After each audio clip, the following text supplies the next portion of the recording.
రేవంత్ రెడ్డి గారు ప్రవేశపెట్టినటువంటి పథకాలు మొత్తం అమలవుతున్నాయి.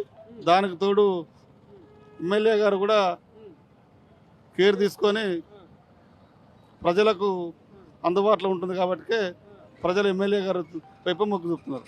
అంటే అందుబాటులో ఉంటారా ప్రజా సమస్యలపై రెగ్యులర్గా రావడం చేయడం కావచ్చు? ఉంటారండి. ఇప్పుడు ఝాన్సీ రెడ్డి గారు కావచ్చు, యశస్వి రెడ్డి గారు ఇద్దరు ఇక్కడ ఉన్నారు కదా, ఉమ్. అంటే ఏమైనా ఉన్నాయి వాళ్ళు చేసిన పనులు ఇక్కడ? పనులండి, పనులు ఇప్పుడు మా అంగట్లో పెద్ద ట్యాంక్ కట్టిస్తున్నారు. ఇది ఈ యొక్క సిటీ మొత్తానికి సరిపోయేటువంటి ట్యాంక్ కట్టిస్తున్నారు. కొత్త పైప్ లైన్లు వేస్తున్నారు, సైడ్ కాలువలు వేస్తున్నారు, సగం వదిలిపెట్టిపోయిన రోడ్లను పూర్తి చేసిండ్రు. మళ్ళీ నియోజకవర్గాన్ని కూడా అభివృద్ధి చేస్తాను. దాంతోపాటు తొర్రూరును కూడా అభివృద్ధి చేస్తారనే నమ్మకంతో కాంగ్రెస్ పార్టీకి ఓట్లు వేస్తారు. ఇప్పుడు మీ తొర్రూరు పక్కన ఒక మినీ ట్యాంక్ బండ్ ఒకటి చేస్తా అని ఇంతకుముందు వాళ్ళు ఇప్పుడు హామీ ఇచ్చారు, ఏమైనా అవుతుందా?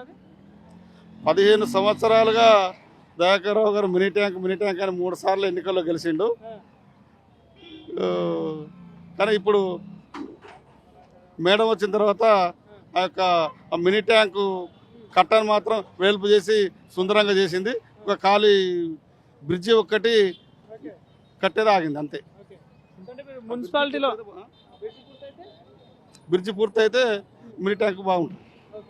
అంటే ఇప్పుడు ఈ తొర్రూరు మున్సిపాలిటీలో ఈ డ్రైనేజ్ వ్యవస్థ, నీళ్ళ సమస్యలు ఎట్లా ఉన్నాయి? మెయిన్ సమస్య డ్రైనేజ్ అండి. వాటర్ సమస్య ఏం లేదు, కానీ మెయిన్ సమస్య డ్రైనేజ్. అంటే సిటీ నుంచి వేస్ట్ వాటర్ పోయే ప్రాబ్లం, వేస్ట్ వాటర్ పోతలేదు కాబట్టి అదొక ప్రాబ్లం ఉంది.